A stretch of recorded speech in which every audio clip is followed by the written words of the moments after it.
The teachings you heard me proclaim in the presence of many witnesses, and entrust them to reliable people who will be able to teach others also. Take the teachings you heard me proclaim in the presence of many witnesses, and entrust them to reliable people who will be able to teach others also. Take the teachings you heard me proclaim in the presence of many witnesses, and entrust them to reliable people who will be able to teach others also. Take the teachings you heard me proclaim in the presence of many witnesses, and entrust them to reliable people who will be able to teach others also. 2 Timothy 2:2. Hallelujah, 2 Timothy 2:2. Praise the Lord. 2 Timothy 2:2. You and me, let us proclaim the gospel. 2 Timothy 2:2. Hallelujah. 2 Timothy 2:2. Praise the Lord. 2 Timothy 2:2. You and me, Let us proclaim the gospel of Jesus Christ. Take the teachings you heard me proclaim in the presence of many witnesses, and entrust them to reliable people who will be able to teach others also.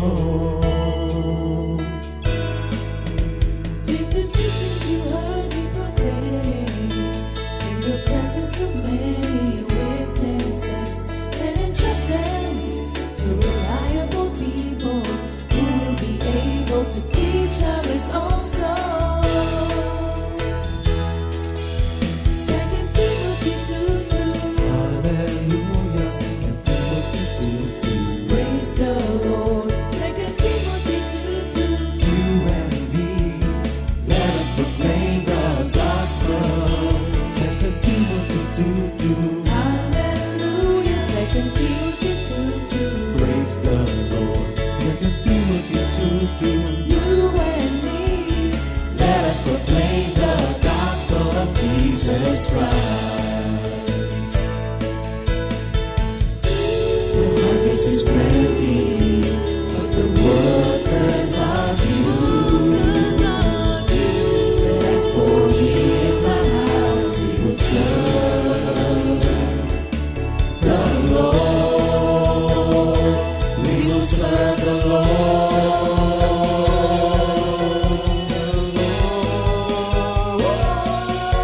2 Timothy 2:2. Hallelujah. 2 Timothy 2:2. Praise the Lord. 2 Timothy 2:2. You and me, let us proclaim the gospel. 2 Timothy 2:2. Hallelujah. 2 Timothy 2:2. Praise the Lord. 2 Timothy 2:2. You and me, Let us proclaim the gospel of Jesus Christ. 2 Timothy 2:2. Hallelujah. 2 Timothy 2:2. Praise the Lord. 2 Timothy 2:2. You and me, let us proclaim the gospel. 2 Timothy 2:2. Hallelujah. 2 Timothy 2:2. Praise the Lord. 2 Timothy 2:2. You and me, let us proclaim with every state Delight in the Lord for His goodness. Let us proclaim, lift up His name. Delight in the Lord for His goodness. Let us proclaim, lift up His name. Delight in the Lord for His goodness. And He's God.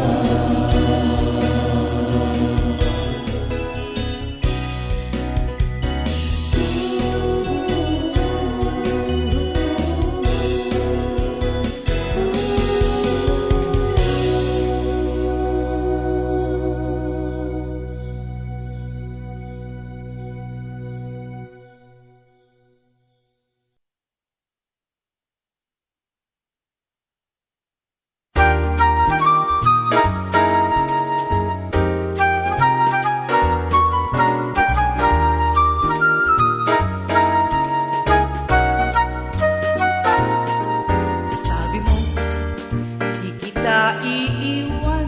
Sabi mo, di kita pababayaan. Sabi mo, di kita malilimutan.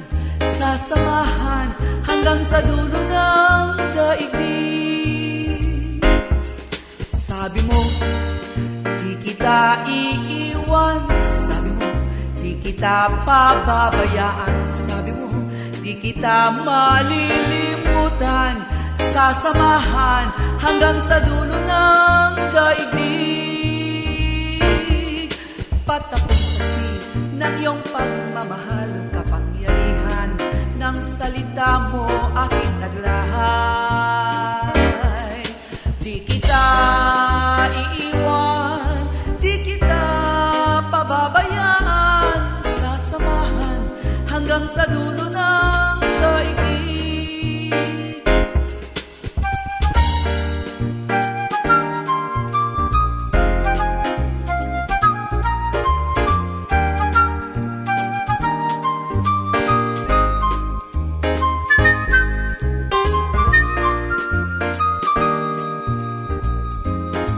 Dapat akong saksi ng iyong pagmamahal, kapangyarihan ng salita mo aking taglahay. Di kita iiwan, di kita pababayaan. Sasamahan hanggang sa dulo ng daigdig. Di kita iiwan, di kita pababayaan. Sasamahan hanggang sa dulo ng daigdig. Sasamahan hanggang sa dulo ng daigdig. Sasamahan hanggang sa dulo ng daigdig.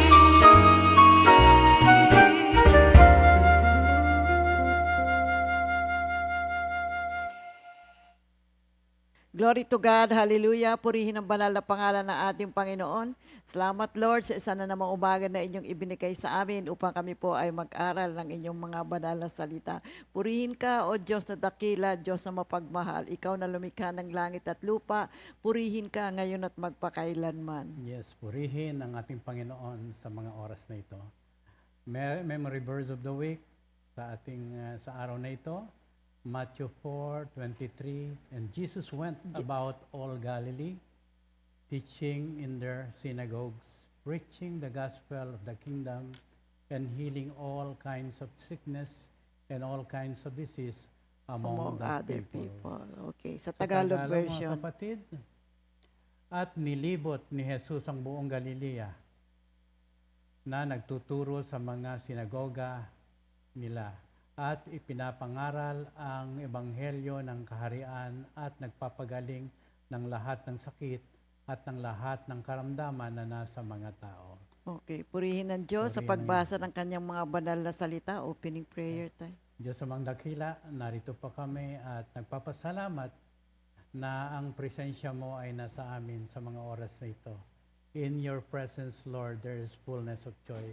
Kaya naman, Lord, sa umagang ito, pagpalain mo po ang mga salitang aming pag-aaralan sa umagang ito.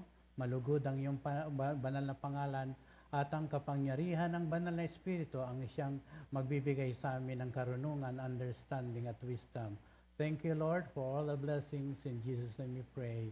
Amen. Glory to God sa isa na namang umagang ibinigay ng Diyos sa ating lahat, mga kapatid, at sa lahat ng mga palaging sumusubaybay dito sa ating GMJ. Ngayong araw na ito ay ating pag-aaralan naman ang tungkol sa worship, pagsamba sa ating Panginoon. At dito yan, ang ating Bible verse ay nasa Psalm 95 verse 6. Awit 95:6. Tayo na at lumapit sa Kanya at sumamba at magbigay galang. Lumuhod sa harap ni Yahweh na siyang may lalang, Okay. sa Diyos na siyang lumikha sa atin. In English, mga kapatid, O come, let us worship and bow down. Let us kneel before the Lord, our Maker. Amen. Alam niyo, marami po ang religions sa buong mundo. And each one has their own forms of worship. At sa ating pag-aaral ngayon, ating tatalakayin ang tungkol sa Christian worship. So ano ba ibig sabihin ng worship? Sa Bible, ito po ay translated as Shaha. S-H-A-C-H-A-H. Pero ang kanya pronunciation, Shaha. So literally, it denotes the act of bowing down. See, pagyukod. Yung Greek word na proskuneo is rendered as worship. It means naman, ang ibig sabihin naman po nito ay encounter with God and then praise Him. Pero ang both na salita nito ay nagdi-define ng worship as an activity or action. See? So worship is a continuous, heartfelt response of reverence, love, and submission to something or someone of supreme value. Now, ito po yung act of prizing, being above all else and organizing our life to honor and serve. See, true worship ultimately translate internal admiration into daily obedience and service. So, ibig sabihin, yung ating pagsamba, it leads us to obedience at paglilingkod sa ating Diyos. So, yung worship is an act of religious devotion, usually directed towards a deity or God. For many, yung worship, hindi lang po ito, mga kapatid, emotion na, hindi lang ito basta feeling. It is rather a recognition ng ating Diyos. At itong worship ay nanggaling sa Old English word na worship, which translate literally to worship, na nagdi-describe po na binibigyan natin ng worth, ng honor, dignity, ang ating Diyos because He deserves it. Oo. Ang pagsamba ay ang pagpapakita ng malalim na pagmamahal, pagsamba at paggalang. Sa konteksto po ng reliyon, kabilang dito ang paggalang sa isang Diyos na nasa pamamagitan ng panalangin, pampamilyang gawain o tinatawag nating family ritual or devotion. Sa pangkalahatan, mga kapatid, maaari itong mga hulugan ng paglalagay ng labis na halaga o paghanga sa sinumang tao, bagay, or ideal. Ano ba ang tunay na pagsamba? Sa kasaysayan, ang ibig sabihin ng pagsamba o karapat-dapat na halaga, yung binanggit ni Sister Remy na worship, ay ang kondisyon ng pagiging karapat-dapat, marangal o pagkakaroon ng dignidad.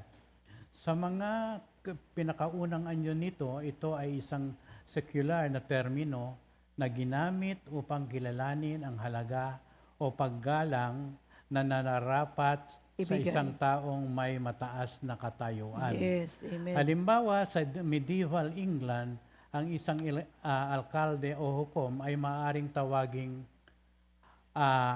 your worship. O, ganun sila noong araw Ang iyong pagsamba. Oo, binibigyan kasi nila ng halaga yung posisyon ng taong yun.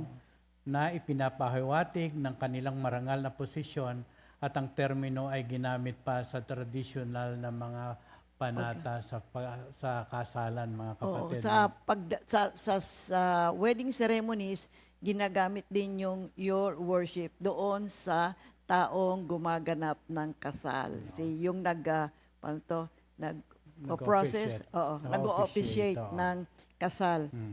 Sa paglipas po ng panahon o siglo, ang kahulugan ng salita ay umunlad habang nagbabago ang kahulugan ng pangalan at pandiwa.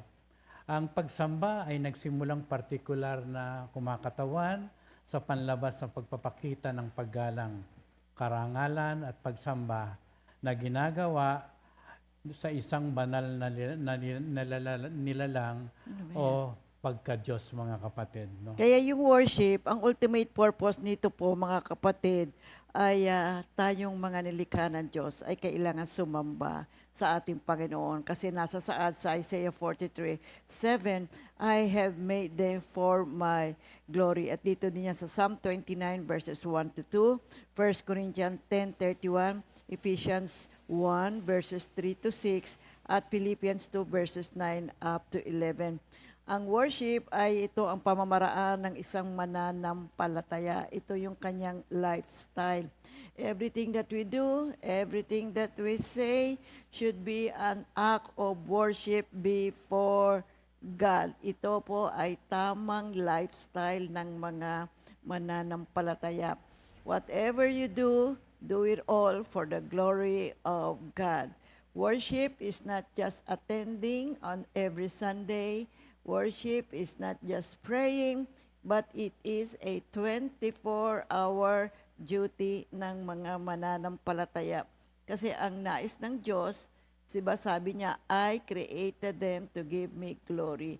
Everything that we do should be giving glory to God. Ito ay dapat na maging isang pagsamba. So, papaano mo gagawin yun? So, ibigyan kita ng isang example. Halimbawa, nagwawalis ka sa bahay mo. Ayusin mo yung pagganap mo pagkat ang iyong ginagawa ay para sa ating Panginoon. Hindi yung basta ginawa mo lang tapos natapos ka na, ngunit kulang-kulang naman at hindi ganap ang iyong paggawa ng iyong gawain. So ganoon po mga kapatid, there's so much to learn about worship at ito po ay binigyan tayo ng pagkakataon ng Diyos na mapag-aralan. Bagamat ito po ay muli nating tinatalakay ngayon, napag-aralan na natin maraming beses nung unang panahon, ito po ay isang mahalagang topic para sa buhay ng mga mananampalataya. Ang worship ay hindi lamang physical observance o kaya yung ginagawa natin physically, but it should be centered on our God at doon sa kanyang walang hanggang kagitingan.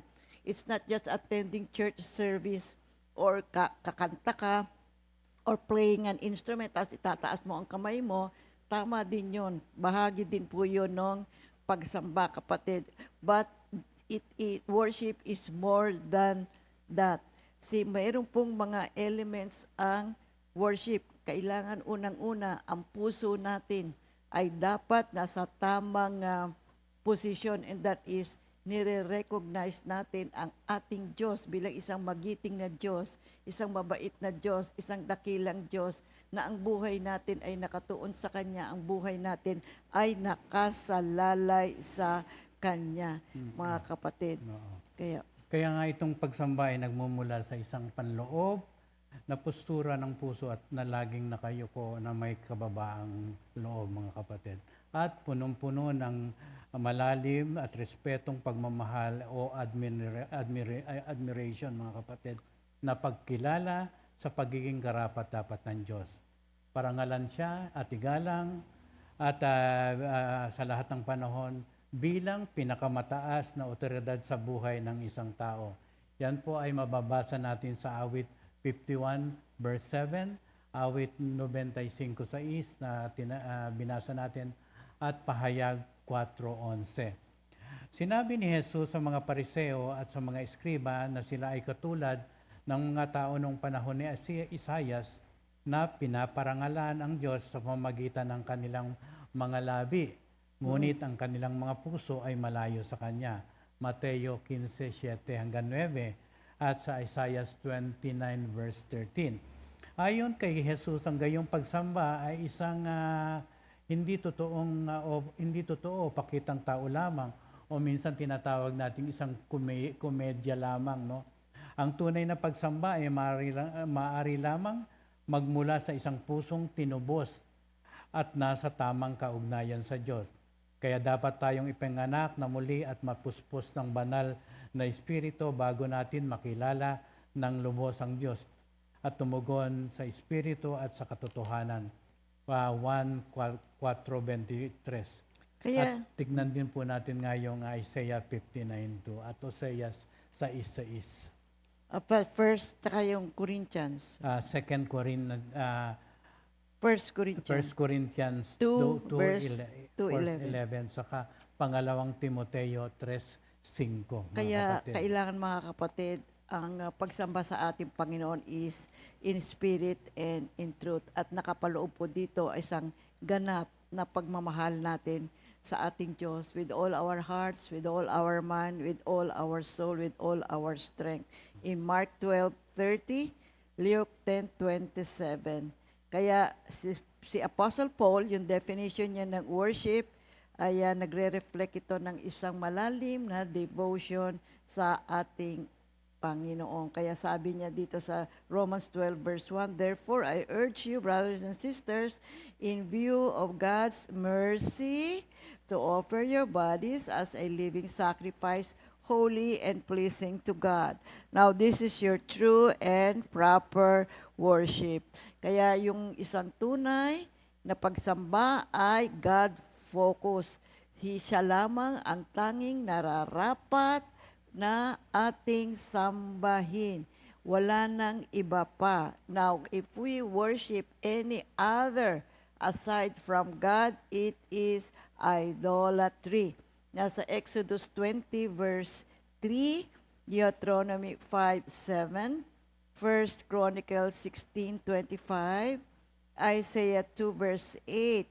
Kaya yung tunay, ganap at genuine na pagsamba is God-centered at ang tanging itinataas ay ang Diyos lamang. At ito ay iniaalay natin sa Kanya.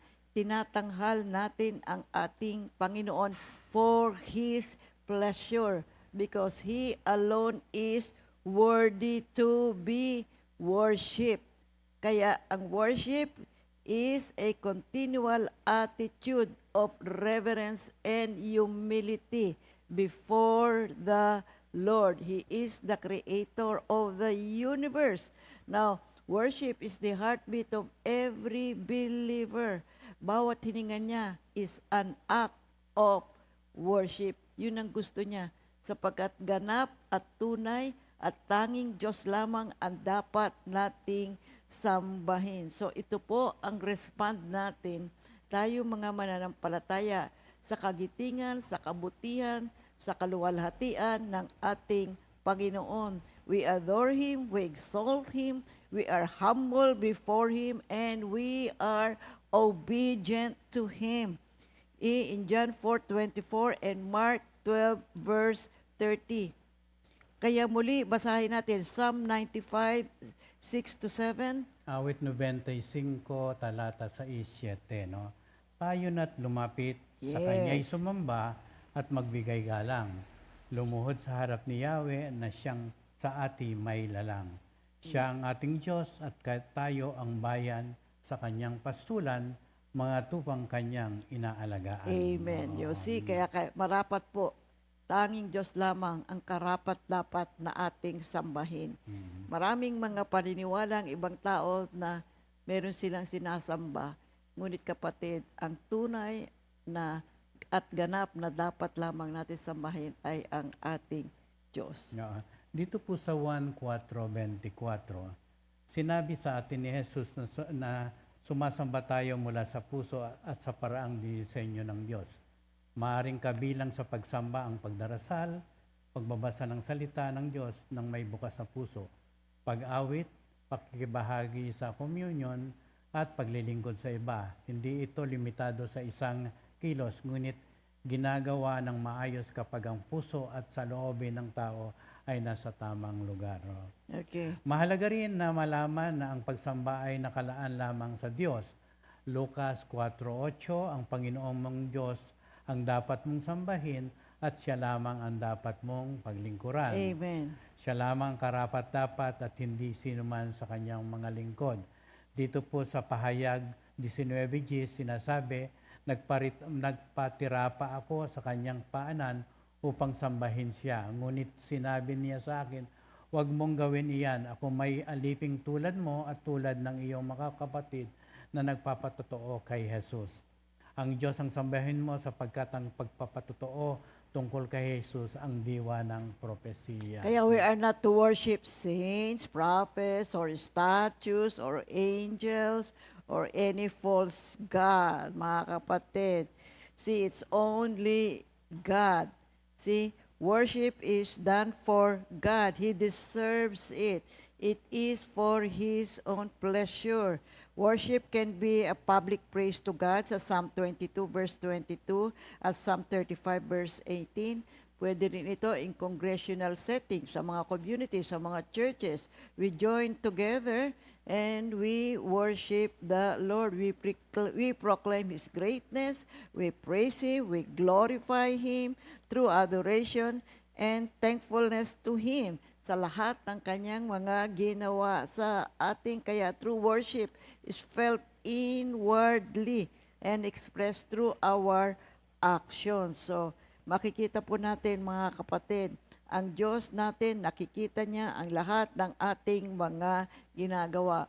Huwag natin gawin itong isang obligasyon, but rather let's do worship. Let's adore God. Let's praise God out of our love for Him. He is great, He is wonderful, He is amazing. Dapat lamang siya ay sambay. Ano ang pwede nating ibalik sa kagitingan ng Diyos? Ano ang pwede nating ibigay na muli sa ating Diyos sa lahat ng kanyang ginawa sa atin, kundi siya po ay ating sambahin. At siya ay nalulugod sa mga pusong mapagpakumbaba na sumasamba sa Kanya. At nakikita ng Diyos ang lahat ng mga ginagawa natin. Alam niya kung tayo ay sumasamba ng tunay at ganap at kung ito ay isa lamang obligasyon. You see? Kaya yung true worship, not just on what we do in the church, kundi sa pang-araw-araw din nating buhay. You see, kailangan po ipakita natin sa Diyos, gawin natin ito na may paggalang sa ating Diyos. We acknowledge God and His power. See, and glory in everything that we do. And the highest form of worship would be obedience, mga kapatid. Sapagkat ano ang balor ng ating pagsamba kung hindi naman tayo susunod, di ba? Kaya yung ating pagsunod, it is an act of worship. At ang ating pag-aaral ng salita ng Diyos, ang siyang nagbibigay sa atin ng dunong, ng kaalaman, kung paano pa nating lalo't higit nasasambahin ang ating Panginoon. So let us glorify and exalt God. Show our loyalty and admiration to our Father in heaven. Kilanlin natin ang Diyos, alamin natin, pag-aralan natin sino ang ating Panginoon. And the more we study about God, you know what? The more you will know Him, the more He will reveal Himself to you, the more you will love Him, the more you will admire Him, the more you will worship Him. So in Romans 12 verses 1 up to 2, dito po ay may sinasaad tungkol sa tunay na pagsamba. Basahin ko po yung Roma 12, talata 1-2, no? Kaya nga mga kapatid, alang-alang sa masaganang habag ng Diyos sa atin, ako'y nakikiusap sa inyo na ialay ninyo ang inyong sarili bilang isang handog na buhay, banal at kalugod-lugod sa Diyos. Ito ang karapat-dapat na pagsamba ninyo sa Diyos. Huwag kayong makiayon sa takbo ng mundong ito, sa halip hayaan ninyong baguhin ng Diyos ang inyong mga pag-iisip upang maunawaan ang kanyang kalooban. Sa gayon, magagawa ninyo kung ano ang mabuti, kalugod-lugod at ganap na kalooban ng Diyos. Amen. Ito pong dalawang verses na ito tell us the secret of holy living, mga kapatid. Paul tells us what God expects from us and how we are to achieve His goals for our lives. Dito po sinasabi ni San Pablo that holy living revolves around on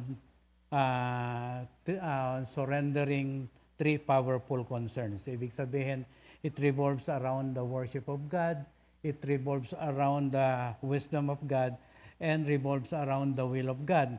Basahin niyo po yan sa English at makikita niyo yung salitang worship and will of God and transformation na ibig sabihin, ang pagbabagong buhay ay karunungan na nagmumula sa Diyos at kailangan natin ito. Talakayin po natin ito, mga kapatid. Ang talatang ito ay naglalaman ng lahat ng elemento ng tunay na pagsamba. Una, nariyan ang motivation na sumamba. Ang sabi dito, the mercies of God. Ang mga awa ng Diyos ay lahat na ibinigay niya sa atin na hindi natin karapat-dapat. Walang hanggang pag-ibig, walang hanggang biyaya ang Espiritu Santo, walang hanggang kapayapaan, walang hanggang kagalakan, nakapagliligtas na sa pananampalataya, kaaliwan, lakas, karunungan at pag-asa, pagtsatsaga, kabaitan, karangalan, kalawalhatian, katwiran, katiwasayan, buhay na walang hanggan, kapatawaran, pagkakasundo, pagbibigay katwiran, pagpapakabanal at higit pa. Napakarami po yan, mga kapatid, no? Ang kaalaman at pagkaunawa sa hindi kapanipaniwalang mga kaloob na ito ay nag-uudyok sa atin na magbuhos ng papuri at pasasalamat. In other words, mga kapatid, sambahin ng lubusan ng ating Panginoon. Pangalawa, it is a description of the manner of our worship. Ang sabi diyan, present your bodies a living and holy sacrifice. Presenting our bodies means giving to all God of all ourselves. Ultimo yung ating kasalanan, ibigay na natin, mga kapatid. Huwag na nating hayaan pang mabulid tayo sa pagkawasak, mga kapatid. Yeah. Ito po reference to our bodies na ang ating pong human faculties, lahat po ng ating buong pagkatao, our hearts, minds, and hands, thoughts, at attitudes po are to be presented to God. In other words, mga kapatid, we are to give up control of these things and turn over to God. Literally, ang sacrifice was given totally to God on the altar. Okay. Kaya pag sumasamba tayo, lagi tayong sumasamba na may kababaang loob, pagbibigay ng ating sarili sapagkat wala po tayong magagawa kung wala ang ating Panginoon. Yeah, worship is total submission to God. We worship Him because we know He is greater than us. Mas magiting siya. Siya ang lumikha sa ating lahat, mga kapatid. At siya ngayon ang may karapatan. He is in control. And when we worship God, we recognize His power over us. Kaya yung passage na renewing of your mind, we have to renew our mind. You see, we have to replace it with true wisdom, tunay na karunungan na nagmumula sa ating Panginoon. So kapag tayo ay sumamba, kapag nalinis na natin yung ating mind, it's going to be a pure worship. Hindi yung kung ano-ano ang laman ng ating isipan. You see, we have emotions but we have to remember, ito ang pagsamba ay nagmumula sa kaibuturan ng ating puso. You see, huwag nating hayaan ang mga ibang mga bagay na makamundo. Ang siya pong pumigil, ang siya pong humarang para po sambahin natin ang ating Panginoon. So, there is only one way to renew our mind, and that is by the Word of God. Sapagkat ito ang katotohanan. Narito ang karunungan tungkol sa Diyos. Narito ang kaalaman tungkol sa mga mercies ng Diyos. We have to know. We have to learn. You see, kapag alam natin ang katotohanan, nanampalatay sa katotohanan, makakapatid, makikilala natin ang ating Diyos.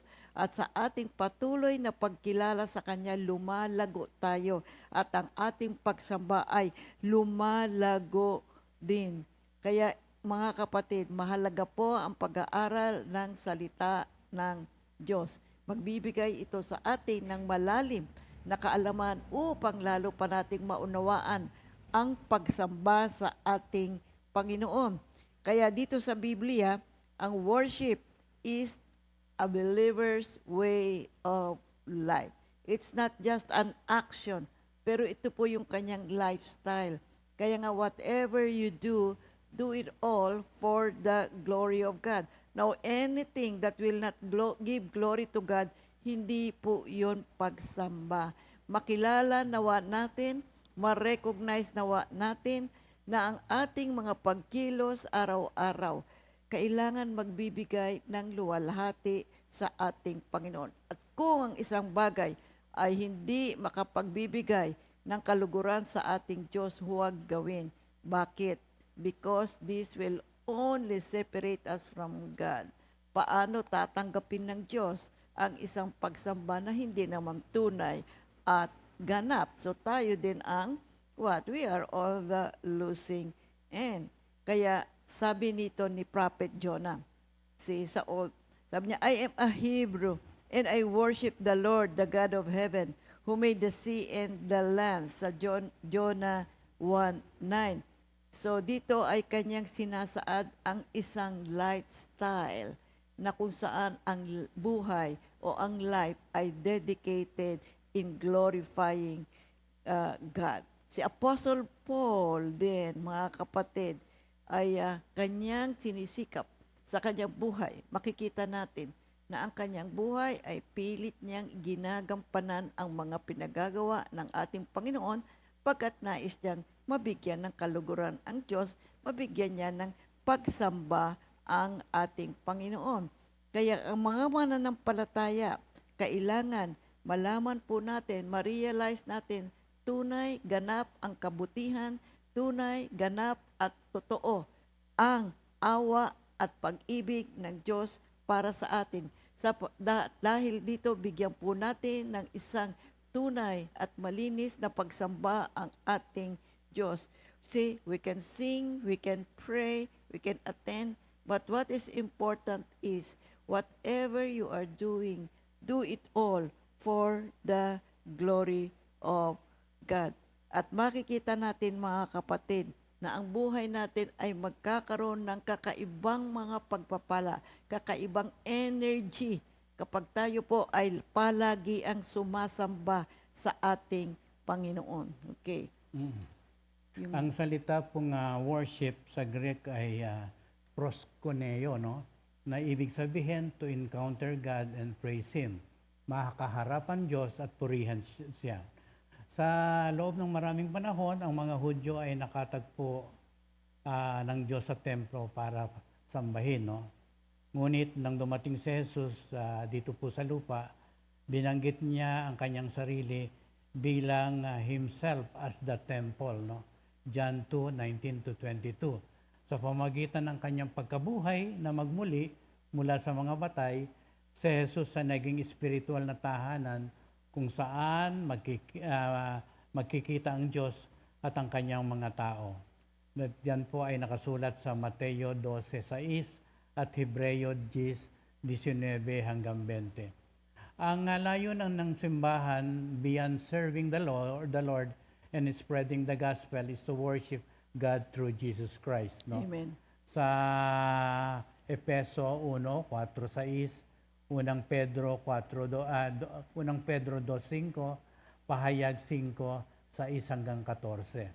Basahin ko po yung Salmo 29:1-2. Purihin ninyo si Yahweh, mga nilikha sa kalangitan, kilalanin ang kanyang lakas at kanyang kaluwalhatian. Purihin ang kanyang maluwalhating pangalan, sambahin si Yahweh sa banal na kaayusan. Sa unang Korinto 10:31, kaya nga kung kayo kumakain o umiinom o anuman ang ginagawa nyo, gawin nyo ang lahat sa ikararangal ng Diyos. Ano ba ang layunin ng Diyos sa ating pagsamba? Siya lamang ang karapat dapat na sambahin, mga kapatid. Unang Kronika 16:25 at awit 96:4 hanggang 5. Ang pagsamba sa Diyos ay nangangahulugan ng pagkilala sa Kanya ng lubos na halaga na siya lamang ang nararapat. No?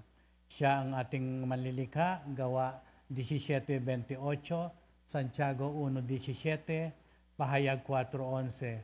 At tinatawag din natin siyang manunubos, Colosas 1:12 hanggang 13, Unang Pedro 1:13. At siya rin ang ating Panginoon, awit 22:27. No? Ang Ama at ang Anak ay tumatanggap ng pagsamba, Mateo 14:33, Mateo 28:17, Lucas 7:16. Ang mga banal na anghel ay sumasamba sa Diyos at tumatangging sambahin ang kanilang mga sarili. Apokalipsis 19:10 sa Apokalipsis 22:9. Kaya, according to the Bible, ang worship, it involves praising God, giving Him glory with our lips in our lives, with our words, with our deeds, with our physical body, and our spiritual hearts. Ang worship po ay nakalulugod sa ating Panginoon. At kapag nalugod ang Diyos sa ating pagsamba, authentic yun. We have to offer worship with clean hands and a pure heart. Psalm 24:3-4 and Isaiah 66:2. Ang tunay na pagsamba takes place inside, within our hearts, within our spirits, because it is the dwelling place of our God. Psalm 103:1 up to 2. Now, ang Diyos po, He demands worship. He seeks worship. Ay naghahanap siya ng mga tunay na mga mananamba. Dito makikita natin sa Biblia yung the Samaritan woman na na-encounter ni Lord Jesus sa Jacob's well. He tells everything about God the Father.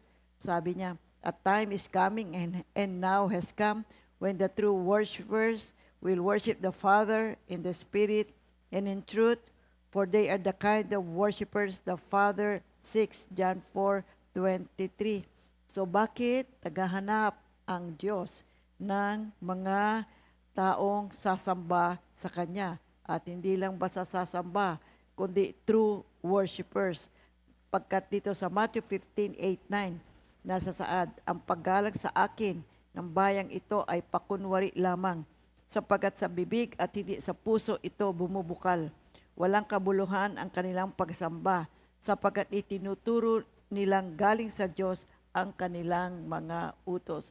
So dito po mga kapatid natin, mayroon naman po talaga na false worship. Kaya tayo ay ini-encourage ng ating pag-aaral na mabuting pag-aralan. I encourage you on your own, my dear people of God. Pag-aralan nyo din ang worship. Mahalaga ito sa buhay ng mga mananampalataya because we are created to give honor and glory to our God. So itong verse na binasa natin, yung Matthew 15:8-9, sinasabi ng talatang ito na ang mga taong to nagpaparangal sa pamamagitan lamang ng kanilang mga labi, ngunit hindi sa kanilang mga puso. Ang kanilang labi ay hiwalay doon sa kanilang puso. So ito ay hindi nais ng ating Panginoon. Oo, This is called mechanical worship. Ang pahayag ni Jesus na ang Ama ay naghahanap ng mga mananamba ay ilang mga pahayag sa lumang tipan, mga kapatid, na aktual na nagsasabing hinihingi ng Diyos ang pagsamba. Halimbawa, mga kapatid, sinabi ng Diyos kay Moses bilang bahagi ng 10 utos, huwag kang magkakaroon ng ibang mga Diyos sa harap ko. Exodo 23. Anong ibig sabihin nito, mga kapatid, no? Ayaw ng Diyos na may ibang nilalang o bagay na pumalit sa kanyang lugar. Tandaan po natin, today we can allow many things to become gods to us, no? Yeah. Money, fame, work, pleasure can become gods when we concentrate too much on these things, mga kapatid. Yes. Ito po yung mga personal na makapag-identify sa atin, no? Kaya kailangan po letting God na siya po ang humawak sa atin. Siya po ang nasa kalagitnaan ng ating buhay. Keep these things from turning unto God. So, ibig sabihin, ito pong pananalapi, ito pong fame, work, or pleasure, kailangan po wala po sa atin yan, kundi nakasentral sa ang ating puso, sa ating Panginoon, sapagkat siya po ang nagmay-ari ng lupa at kalangitan, mga kapatid. Kaya nga sabi nga sa Psalm 118 verse 8 na ang pagtitiwala ay sa Diyos lamang, hindi sa tao. Kaya nga mabuti po ang pag-aaral tungkol sa pagsamba, kapatid. Kasi meron talagang mga bagay that takes place. See, the position of God. Now, whatever we put first in our lives, yun talaga ang ating uunahin eh. Sometimes, hindi na-realize ng tao, sinasamba na nila yan. Material na bagay, position, fame, marami yan. Yan po ay mga bagay na hindi kalugod-lugod sa ating Panginoon. Jesus or God must be first in our lives. So, mag-iingat tayo sa mga kilos natin, yung mga gawa natin. Kaya nga sabi ko sa inyo, kailangan ating tingnan yung mga ginagawa natin araw-araw. Ito bang gagawin kong ito ay magbibigay ng pagsamba sa Diyos? Ito ba ay magbibigay ng luwalhati sa Diyos? Alam natin yan. Alam natin yan, mga kapatid. Kaya lang kung minsan ay hindi nananaig ang espiritu, but rather nananaig yung laman. Kaya maski hindi magbibigay ng luwalhati sa Diyos, ginagawa. Wag, hindi dapat ganon, mga kapatid. Hindi ho gusto ng ating Panginoon yun. Okay. So, nais ng Diyos yung ating pagsamba. Siya lamang ang karapat-dapat. You see, tingnan natin ngayon, mga reasons, bakit ba natin kailangan sambahin ang Diyos? Una, God is our Creator. Siya ang lumikha sa atin. Kung hindi tayo nilikha ng Diyos, ay nasaan tayo? So, kailangan ang pagsamba ay natural, tugon sa pagkilala natin sa Diyos bilang ating tagapaglikha, tagapagtaguyod, at tunay na pinagmumulan ng pagmamahal, ng awa at karunungan. Kaya yung ating pangunawa tungkol sa nature ng Diyos, batay sa kanyang self-revelation, makikita natin yan. God reveals Himself through the Word of God, through the Bible, mga kapatid. Siya yung, sinasabi niya, siya yung lumikha, tagapagtaguyod. Kasi ang buong kalawakan, lahat yan, siya ang lumikha, walang hanggang, walang katapusan, ang kanyang kagitingan, ang kanyang kabutihan, mga kapatid. Siya ang nag-iisang self-existing being. Si mga kapatid, kaya tayo po ay mga nilikha ng ating Panginoon. Yan po ay dapat na masaisip natin. Huwag natin bigyan ng sakit ang puso ng Diyos na lumikha sa atin, pagkat ang kanyang pagkakalikha sa atin ay puno ng pag-ibig. Kaya ang Diyos na naghahanap ng mga mananamba, siya rin ang Diyos ng liwanag at pag-ibig at buhay. 1 John 1:5, 1 John 4 verse 8, and 1 John 5:20. Siya ang pinagmumulan ng katotohanan. At bilang mga nilalang, dapat tayong umasa sa ating lumikha na Diyos para po sa ating pang-araw-araw na kabuhayan, para po sa pang-araw-araw nating buhay. Kaya dito sinabi ni San Pablo na tayo ay nabubuhay, kumikilos at mayroong pagkatao sa mga Gawa 17 verse 28. Ibinibigay ng Diyos ang hangin na ating nilalanghap. Take note ang ating kakayahang gumalaw, ang tubig na ating iniinom, ang pagkain tinatamasa natin, at marami pang ibang mabubuti na galing sa puso ng ating Panginoon.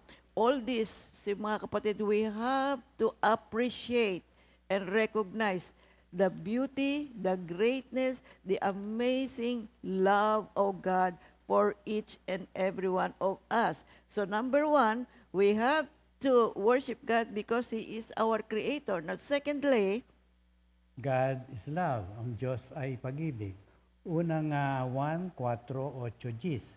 Sapagkat ang Diyos ay pag-ibig, inihayag ng Diyos ang kanyang pag-ibig sa atin nang isugo niya sa mundo ang kanyang kaisa-isang anak upang magkaroon tayo ng buhay sa pamagitan niya. Ito ang pag-ibig, hindi sa inibig natin ng Diyos, kundi tayo ang inibig niya at isinugo ang kanyang anak upang maging handog para mapatawad ang ating mga kasalanan. Ang Diyos po, inilalarawan po ang Diyos bilang isang pag-ibig. Kung paano ito sinabi ni Apostol sa unang 1:4-8, at alam natin na ang kanyang pag-ibig sa atin ay ang pinakapataas na anyo ng pag-ibig. Ito yung tinatawag nating agape love. Agape love. Siya ay gumagana para sa ating kapakinabangan. Hindi sa kanya ang kapakinabangan. Siya lamang ang dapat sambahin sapagkat ang pag-ibig niya ay binabalot tayo upang ang lahat ng ating gagawin ay nakasalalay lamang sa pag-ibig ng Diyos. Ang nagpapakita ng agape love ay siyang nagbibigay. Kaya tayo, kapag tayo nagbigay ng pag-ibig, agape love, tayo rin may makatatanggap ng agape love mula sa Diyos at sa ating kapwa. Pangatlo, mga kapatid, God is the true source of our needs.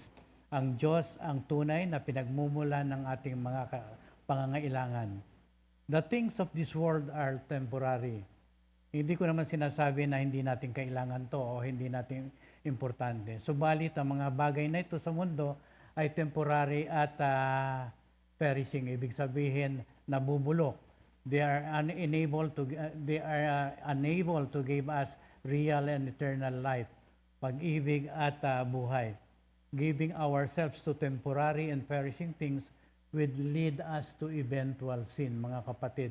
Nagbubulit dito sa kasalanan sapagkat ang ating sarili nakatuon na lamang sa mga bagay na ito. God is fully aware that nothing in all creation can give us what we really need. Alam din niya na ang mga ultimate na benepisyo lies with knowing Him and having personal relationship with Him. The only true and living God, the source of all good things, the thing we need most is God Himself, mga Amen. kapatid. Ikaapat po, ang worship satisfies our spiritual hunger. You see, we find satisfaction. Kasi dito po sa puso natin, ang Diyos ang lumikha. Alam nyo, naglagay yan dito ng space sa puso natin na hindi yan magiging ganap, magiging masaya. See, palaging may hinahanap yan unless ang Diyos ang pumwesto dito sa ating puso. At kaya kapag tayo ay sumasamba sa ating Panginoon, yung mga kapatid, we are able to connect with God. Without God, we feel an emptiness. Kaya kapag tayo pa ay sumamba, we connect to our God, it satisfies our spiritual hunger. Kaya Ecclesiastes 3:11 tells us na ang Diyos ay nilagay niya sa puso natin ang tungkol sa eternity. No, para kaya kinakailangan mabuti, nag-aaral tayo ng salita ng Diyos upang maunawaan natin ang plano ng Diyos, ang nais ng Diyos, ang kalooban ng ating Panginoon. Yes, we have all these worldly things. We enjoy these material things in our lives, mga kapatid. Yan naman po ay nakatutulong sa pang-araw-araw nating buhay. Kailangan din natin yan sa buhay natin. Ngunit we have to remember and recognize that worship is to God alone. Ang mga ibinigay ng Diyos sa atin ay gamitin natin para sambahin ang ating Panginoon. Nariyan ang ating kalakasan, maging malakas tayo upang sambahin ang Diyos. Nariyan yung ating pananalita. Tayo po ay may magandang kalusugan. Gamitin natin lahat yan upang sambahin ang ating Panginoon. Andyan yung ating maayos na kaisipan, gamitin natin yan at sambahin ang ating Panginoon. Kaya yung Ecclesiastes 3:11 sabi, alam ko na itinakda ng Diyos sa tao, Iniangkop niya ang lahat ng bagay sa tamang kapanahunan. Ang tao'y binigyan niya ng pagnanasang alamin ang bukas, ngunit hindi binigyan ng pagkaunawa sa ginawa ng Diyos mula sa pasimulat hanggang sa wakas. Mga kapatid, may plano ang Diyos para sa ating lahat. Maaring hindi ho natin lubos na nauunawaan, ngunit sa ating pagsamba sa Diyos, nasa-satisfy ho ang ating pangangailangan sa ating buhay spiritual. Mahalaga yan. We have to connect to God. He is our Creator. At ang hininga na ating hinihinga ay mula sa Diyos. So we have to connect to God. We are not fully satisfied kapag hindi po tayo connected or we don't have a relationship with God. The relationship with God, mahalaga po ito, mga kapatid. Ikalima, man was created to worship God. Oo. Isaiah 43:21, nilalang ko sila upang maging aking bayan, upang ako'y kanilang laging papurihan. These people whom I formed for myself, that they might declare my praise. Mga kapatid, you were made to worship God. It is any person's primary function. That is your purpose na sambahin ang ating Panginoon. Sa Revelations 4:11, aming Panginoon at Diyos, karapat-dapat kang tumanggap ng kaluwalhatian, karangalan at kapangyarihan, sapagkat ikaw ang lumalang sa lahat ng bagay at ayon sa iyong kagustuhan. Sila'y nagkaroon ng buhay at nalikha. At tandaan po natin, marami ang dahilan para sambahin ng Diyos. Ngunit, but at the heart of the matter lies with this truth. Worshiping God is the supreme purpose for which humans were created.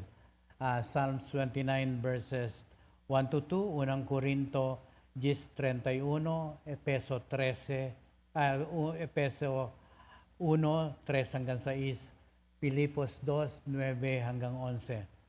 Ikaw at ako ay were made to worship God. Ang central function po ng simbahan ay to glorify, to worship God through Jesus Christ. Efeso 1:4-6, 1 Pedro 2:5, Revelation 5:13-13, at Revelation 21 verses 1-22, 1 at verses 22 verse 5. Alam nyo, ang tao, meron po tayong built-in craving to worship, pagsamba, pagkilala. Kaya napansin nyo ba marami mga tao, yung mga artista, di ba? Alam nyo, kung minsan iniidolo talaga nila yan. At ganun na lamang ang kanilang paghanga. Marami tayong bagay, sitwasyon na tinitingala. Kasi meron talaga tayong craving sa puso natin na gusto natin, meron tayong titingalain na ating papansinin at kikilanin bilang isang magiting. Kaya makikita mo maraming mga tao na, meron naman mga tao, they like fame, they like popularity. Kasi sila naman, gusto naman nila, sila yung tingnan at bilang isang magiting o kilanlin, di ba? Kasi nandito sa puso natin yan, but this space na craving for worship para sa Diyos. Hindi o para sa isang bagay. Not for any item, not for any object. Si itong nasa puso nating ito ay para sa Diyos. Nilagay niya yan dyan sa atin. Kasi ang gusto niya palagi, we are in constant communication with God. And through worship, we connect to God. We are in His presence. Yun ang gusto ng ating Panginoon. That's why, we fulfill our spiritual hunger by worshiping God. Kaya maski na anong gawin mong idolo sa mga bagay, sitwasyon, o tao, you still feel empty. Pagkat yung craving for worship is meant for God alone. You see? Kaya ang God the Father, He is seeking for true worshipers who will worship Him in spirit and in truth. If we fail to worship God, mga kapatid, and we worship something else, people make their own idols, di ba? Now, these temporary idols, they are perishing, mga kapatid, and they are temporary. That's why we have to honor God, our living God. That's why to worship is to recognize, you honor, you express the worthiness of God. He is our maker. He is our redeemer. See, worship is part of our daily fellowship with God. When we pray, the first thing we have to do is to honor God. Di ba? Pa-prayer nga sa Acts, adoration eh. Yun ang unang-una. We honor first, we glorify God first before we make our petitions, mga kapatid. At ika-anim, mayroon pong transforming perspective ang worship. Oo, ito po yung minanggit Pagbabago. sa Roma 12, no? Do not conform to this world, but be transformed by the renewing of your mind, that you may prove what the will of God is. Ito po ang kagustuhan ng ating Panginoon, mga kapatid, na matransform ang ating buhay isa-isang malawak na kaalaman tungkol sa Diyos, lalong-lalo na sa pagsamba, sapagkat ito po ay nire-remind na ang bawat tao ay may isang napakataas na makapangyarihan sa itaas na nagbibigay, na kumokontrol sa atin, na nakapagbibigay ng comfort, kapayapaan at pag-asa, mga kapatid.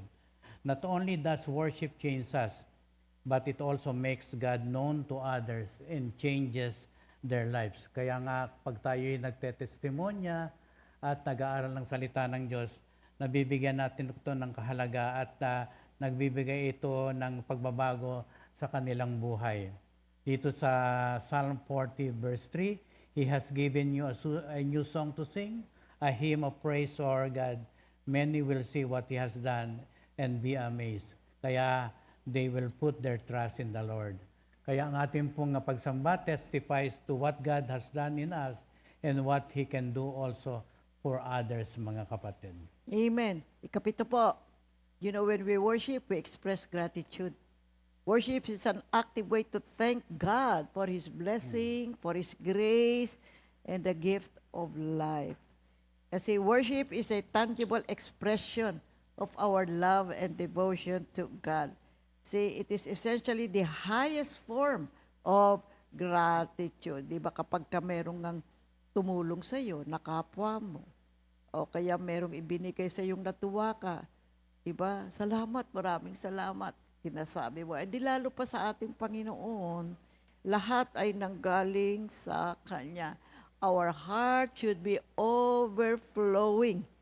See, as a response, overflowing ng pagsamba as a response to the greatness of God. We don't deserve the grace, we don't deserve the love of God, but God keeps on pouring out His blessing. Kaya ano ipapalit natin? Di sambahin natin ang Diyos. Ayusin natin ang buhay natin. Sikapin natin. Oh yes, it may not be easy. Kapag ang buhay natin ay maraming iba't ibang mga sitwasyon, sikapin natin, manalangin tayo na lahat ng ginagawa natin, magbigay ng papuri sa ating Panginoon. Well, you know, people are weak. At kapag minsan malakas ang katawan mo and you do a lot of things sa araw-araw, marami kang ginawa, Lord, salamat. May powers ako ngayong araw na to para gawin yung mga pinagagawa mo. Lord, maraming salamat do sa wisdom na binibigay mo araw-araw. Salamat din, Lord, sa kaligtasan.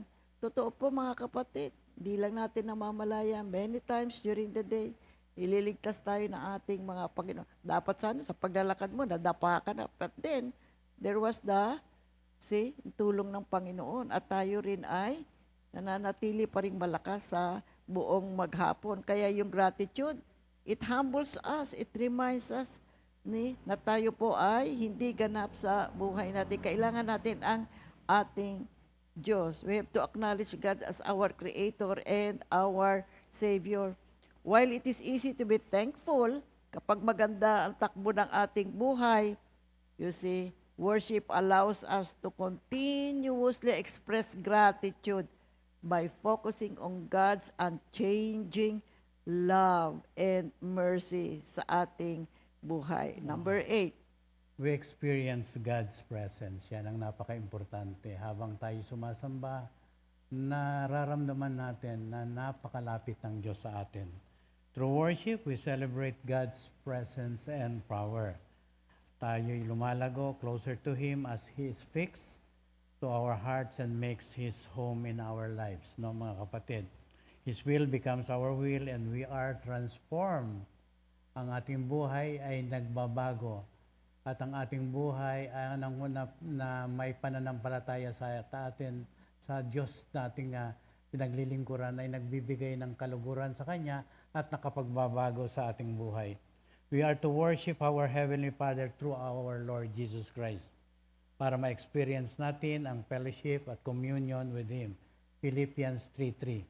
Worship is how we meet with God and praise Him for His goodness, love, mercy, and grace, wisdom, beauty, truth, and holiness, compassion, and every other aspect of His character. Sa sinasabi nga sa atin, shout with joy to the Lord, all the earth. Worship the Lord with gladness.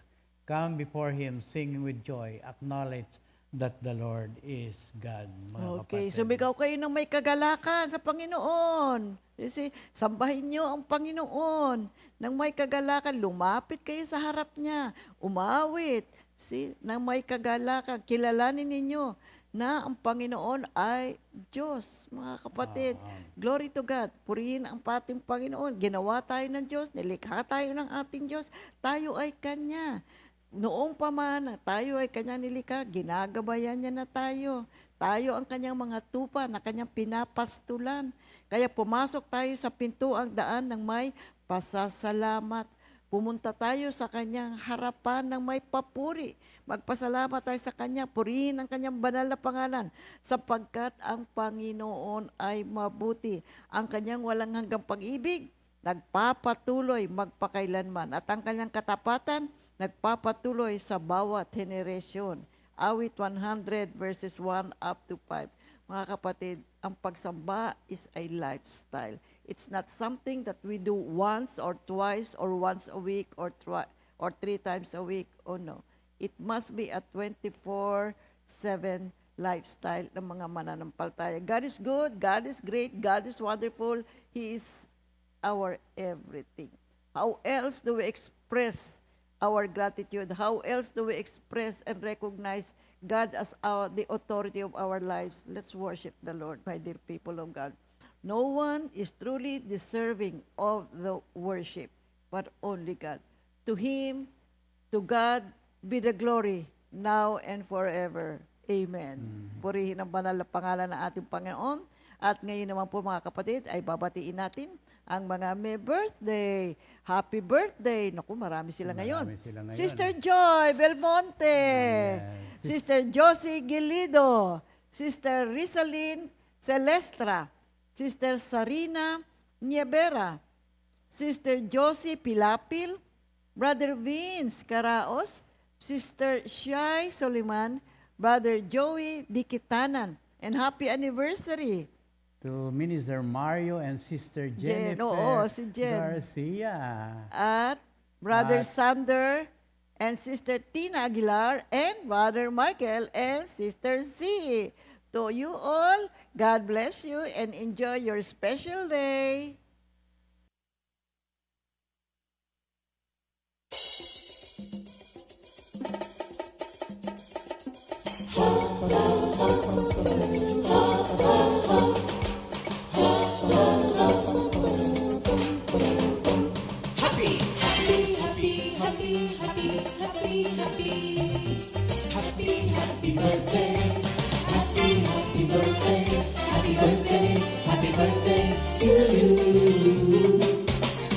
Happy anniversary, happy anniversary, happy, happy, happy anniversary.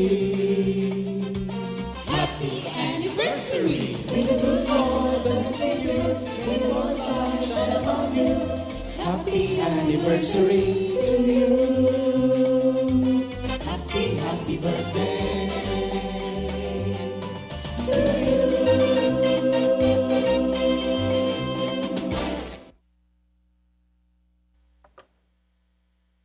Okay, purihin ang banal na pangalan ng ating Panginoon. Meron po tayong importanteng announcement, mga kapatid. To all covenant members, Save the date, July 4, 2026, 8 a.m. Saturday po yan at Compe Worship Center. We will have a covenant meeting. Repeat, Amen. July 4, 2026 at 8 a.m. Saturday, we will have a covenant meeting. Oo. Okay. Repeat new song of the week, titled Di Mo Ako Iniwan, composed by Sister Sara Abanilla. Closing prayer. Diyos na makapangyarihan, salamat po muli na sa iyo lamang ang kapurihan, kaluwalhatian, sapagkat ang iyong pangalan ay napakabanal. Sa umagang ito, Lord, nagpapasalamat po kami sa loob at pribileyo na binigay mo upang matalakay namin ang tungkol sa pagsamba sa iyong banal na pangalan. Purihin ang iyong pangalan ngayon at mapakailanman. In Jesus' name we pray. Amen and amen. Thank you, Lord. Glory to God. God bless everyone.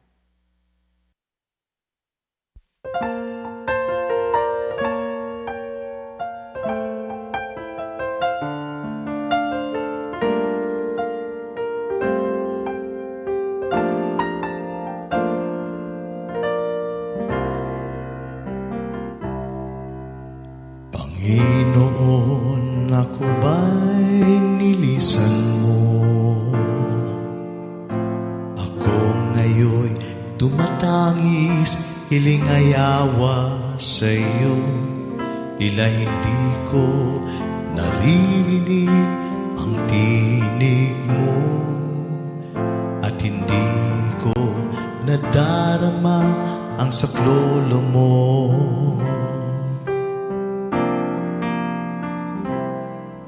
Sa gitna ng paghihirap, gusto ko nang bumitaw, ngunit pilit na kumakapit, umaasang andyan ikaw. Ako ba'y hinayaan mo na, at ako'y nagkaganito? Ika'y nagtampo at di dininig pagsamo ko. Ngunit maling akala ko lang pala ang lahat ng ito, dahil una pa man ay karga mo na ako. Panginoon, patawad sa kapangahasan ko, kailan may di mo ako iniwan.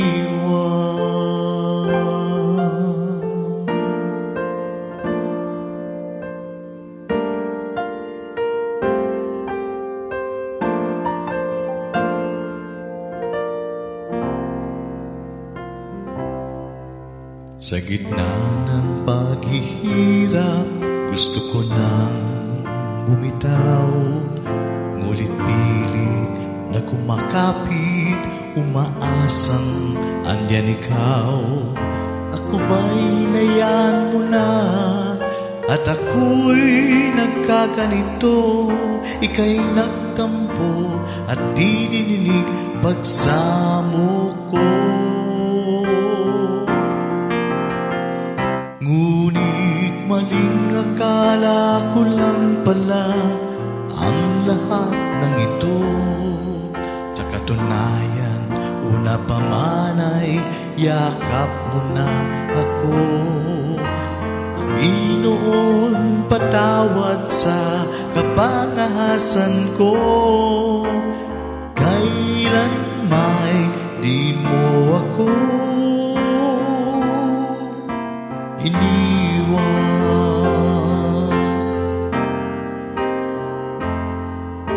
Maling akala ko lang pala ang lahat ng ito. Sa katunayan, una pa man ay yakap mo na ako. Panginoon, salamat sa pagmamahal mo, kailan may di mo ako iniwan.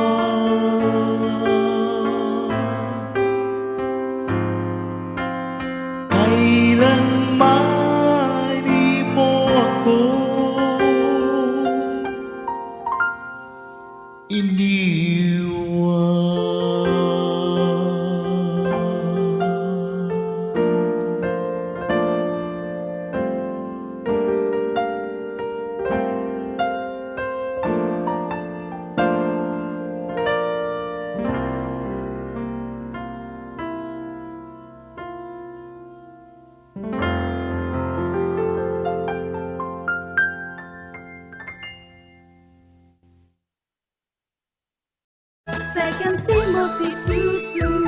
Hallelujah. Second Timothy 2:2. Praise the Lord. Second Timothy 2:2. You and me, let us proclaim the gospel. Second Timothy